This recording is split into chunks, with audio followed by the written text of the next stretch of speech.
Very good morning, class. This lecture is about service oriented cloud architecture, and the code for this subject is TCS 859. Myself, Dr. Sachin Sharma. We are discussing Unit 2,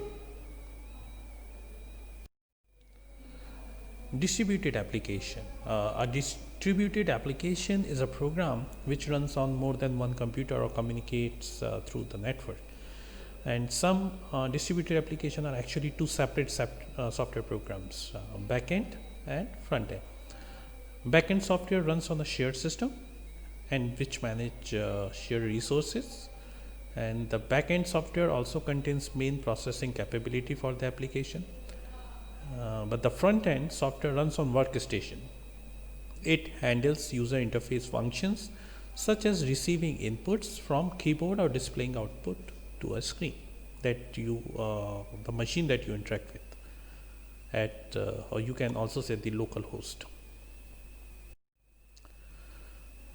Distributed applications can be relatively simple and require a single client computer and a single server, which allows more client computers and several servers. For example, web browsers are distributed application. Browsers require backend software and World Wide Web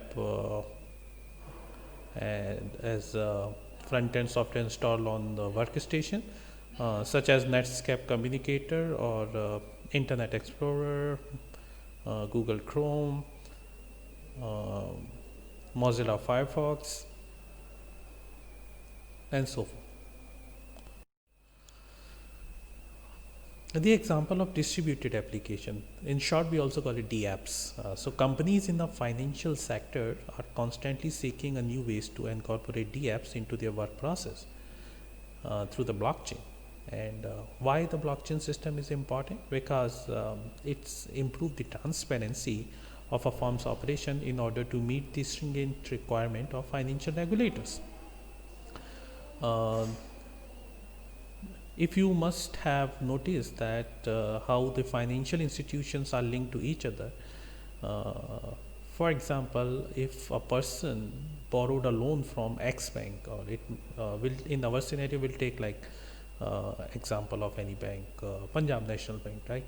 So if a person take loans from Punjab National Bank and he keeps the his property as a security, right? So that bank say, okay, you have 50 lakhs of worth of property, and they can give like 20% or 30% of that worth as a loan. So he or she receive around 15 or 20 lakhs loan from Punjab National Bank. And the second time he does the same process, and he goes to State Bank of India. He or she goes to State Bank of India, says, okay, he or she wants loan against this property, the same property. So that person actually can repeat the same loan process in many or various banks. In that way, what will happen? So if that person applied more than 10 banks for the same loan against that property, so you can understand that he will get around 3 times of that worth of property. And if he or she not able to pay that, then bank will be in loss, right? So that financial regulators actually keeps eye on everything.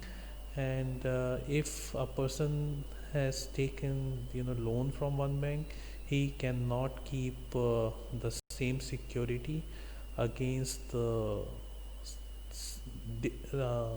against the loan in different banks. So all these reasons why blockchain is very impressive technology for financial institutions. So in financial sectors, they want to integrate DApps, include reducing the number of intermediaries involved in a financial transaction, providing clients with access to cryptocurrencies, and creating access to groups such as peer-to-peer lending groups. And DApps might also be utilized to improve verification on historical transaction, which simplify AML or KYC process. You must be familiar about KYC process, right? It's know your customer, improve trade finance and supply chain finance, and enable open banking.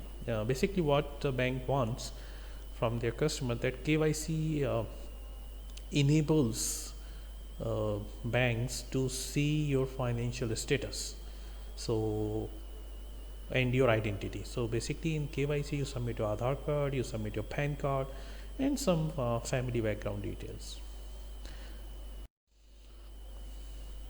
So blockchains and distributed application in the crypto economy, the blockchain used by most cryptocurrencies utilize the apps to maintain an efficient digital marketplace. Rather than conventional client-server network adopted by most centralized organizations, blockchains run on a peer-to-peer network where transactional information carried out between two parties is recorded and shared across multiple computers on that network. And these computers, referred to as nodes, each act as an administrator in the Bitcoin market and join the network voluntarily for the opportunity to receive Bitcoin as a reward. Each node has a duplicate copy of an original transaction, which gets continually reconciled by the network, and whatever entry the node A has on its record for a Bitcoin transaction between Jane or John cannot differ from what nodes B, C, D, E, and F have. So I'll take the same example. So if person apply for a loan in PNB and he takes the same security to SBI, right? So SBI can say, hey man, you already submitted this loan application and received the loan against this same security. So that person actually cannot deny, say no, this is not truth, because the bank has the dead data, right, to prove that against this security you actually received the money.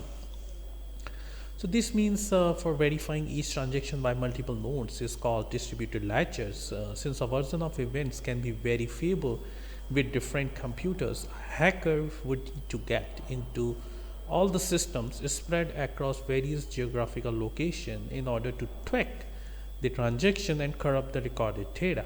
So this feat is impossible, making the Bitcoin blockchain transparent and incorruptible. Also, by storing blocks of information across various nodes on a blockchain network, the blockchain cannot be brought to ruins by the failure of a system.